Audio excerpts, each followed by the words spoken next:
So welcome to the Fishing Techniques Station. My name's Sean Good. I'm a fisheries biologist. Today we're going to take a look at a couple of the basic rod and reel setups that you could use to go ice fishing if you're going to go out and give it a try. Fishing techniques with a rod and reel are a little different than you would use in open water when you're dealing with ice. And the first reason is because you're going to be dropping your lure and your bait down through a small hole in the ice that you've already drilled. So I like to keep my scoop handy. Just make sure you get that ice and slush out of the water in case it's starting to freeze up on you already. And then you're going to take your fishing pole, and you're going to notice the first thing about an ice fishing pole is that it's much smaller and shorter than a pole you would use for open water fishing. And that's because you don't want to be far away from the hole that you're fishing through. So this is just usually a couple of feet long, up to maybe 30 inches in length.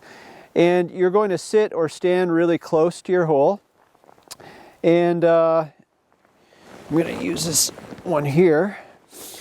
And you just want to be about the same distance away from the hole as the length of the rod. You want to give a vertical presentation, and that's really important when you're ice fishing through a hole in the ice. Is you have to imagine that you're not casting and retrieving a lure like you would when you're open water fishing. You're jigging or moving your bait up and down vertically through the water column. So it's important to have a very short rod. Now there's a couple of different reels, but the most basic one is just the same sort of style that you would use for open water, but just a smaller scale. These are open face spinning reels, and you want to make sure that it has some very, very thin line. The thicker the line, the more problems you'll have when you're reeling it up and down on a cold day with ice buildup on your line, and you'll get ice in the guides of the rod sometimes. So there's specialized line that is made for ice fishing that sort of repels water and prevents it from freezing a little bit. But if you use 2 or 4 pound test when you're jigging, which is what you're going to use for most of your popular panfish anyways, that will sort of prevent the freeze up of your line and the guides of your rod.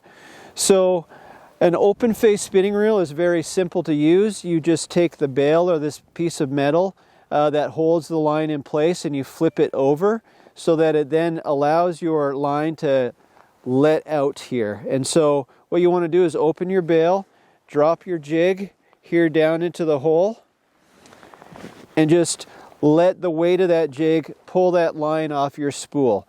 And you want to go until it stops dropping. The reason why you want to do that is because when you're ice fishing in the wintertime, a lot of the panfish, perch, bluegill, things like that you're going to be fishing for will be oriented primarily close to the bottom.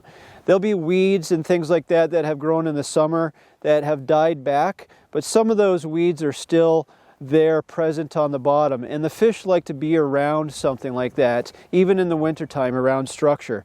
And so you want to sort of orient your fishing towards the bottom. So I let my line out all the way to the bottom until my line went slack, and then when I lift my rod tip up and down, you can see when the line goes tight again, and that's because I've just lifted the lure off of the bottom now. So you want to get to that point where dropping your rod tip will make your line go slack, meaning your jig is now on the bottom, and lifting it up just a few inches, it's tight. That's your zone you sort of want to focus on when you're jigging for panfish, even bass and pike and things like that. So that's one of the most important aspects of figuring out where you're going to jig. So if you're in 5 or 6 feet of water or 20 feet of water, you still want to make sure that you sort of get that down. When it comes to jigging, there's a few different types of jigs that you're going to probably focus on, especially if you're after panfish or bass. Perch, bluegill, pumpkin seed, crappie, they sort of all are attracted to very, very small items. So some of the types of jigs are something like this jigging spoon. It's sort of a heavy slab of metal that has a flashy sticker that reflects and may attract the fish's attention. It's got a treble hook on the bottom. This is sort of a one of the larger size lures that you might use for jigging for panfish. And then you can get something much smaller.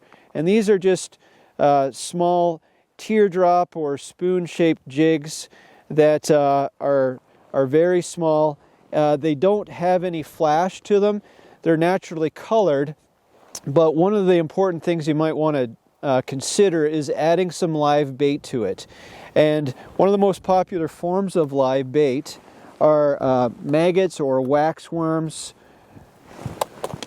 And these are something you can find in most bait and tackle shops.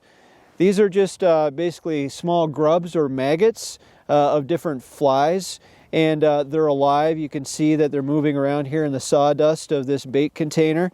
So what you would do is just pick one or two out, the waxies or the mousies they're called, and you would just take your small jig and you're just going to impale it just sideways on the hook like that. And then you can see that it just gives it a little bit of a flavor, a little bit of a live bait type presentation. When you put that on your jig and lower it down, it gives the fish something to sense in the water. Now it's important to understand that fish are cold-blooded and their metabolism changes throughout the course of a year. And in the winter, it slows down. So they do feed, but it's very minimal. And so you really have to pay attention to the types of techniques or the movement that you're going to give your lures. And that's one of the reasons why a baited lure can actually work well, because you don't have to move it too much to attract the fish, because they'll sense the live bait or the maggot on there. When fish are under the ice and their metabolism is slowed down quite a bit, they really don't want to move a lot, so they're very slow. So a very aggressive movement of your rod and reel is really not what you want to do. You want to get it down there, maybe a couple of quick upward movements, especially if you're using something that has some flash or sparkle to it, will draw their attention. But fish don't move very fast in the cold winters under the ice. So after you've given it a couple of quick jigs just to get their attention, you sort of just want to slow down and be very still, almost like you're live bait fishing. And with a waxy on a small jig, really that's what you're doing.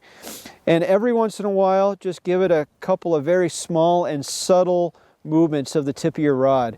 You'll notice how limber and flexible this rod tip is, and that does two things. It gives you the ability to sort of impart action to the lure without really moving it. You don't have to be drastic with it. You can just really, a small flick of your wrist is all you need.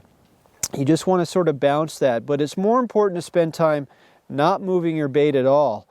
And that gives the fish some time to come over, inspect the lure, maybe sense the bait that you've put on it, and decide if it's something they want to eat.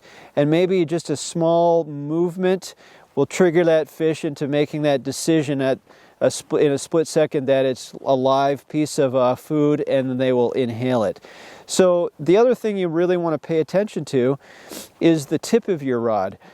It's cold, sometimes you're wearing gloves, and you don't always feel the hit like you would in open water, especially if you're retrieving a lure vertically. You're not going to feel that bite or that slam when they grab your lure. So pay a lot of attention to the tip of your rod. After you've moved it, give it in a couple of little jigs, just let it sit very slowly. Just want to look at your rod tip and sort of focus on that. Every once in a while, you'll just see a little tick or a movement that you might not feel, but you'll see it visually. And as soon as you see that, it's important to sort of lift up very quickly, because that little tip might have been a fish inhaling your small lure into its mouth. It's a lot less sensory in terms of feeling it. You're going to need to watch and pay attention carefully. So I think jigging is one of the more fun ways of actually ice fishing, because you're interacting with the rod and you're imparting the action directly yourself with your lures. You're using some live bait. You have to be focused and pay attention to make sure you notice and detect when you're getting bites. And when you do set the hook, it's just like fighting a fish on a rod and reel in the open water season. You're going to fight it and reel it up through the hole, and hopefully you'll be able to catch some tasty panfish to have a nice meal with. So thanks for watching. I hope you're able to get out this winter and give this a try. It's a lot of fun and very simple and straightforward.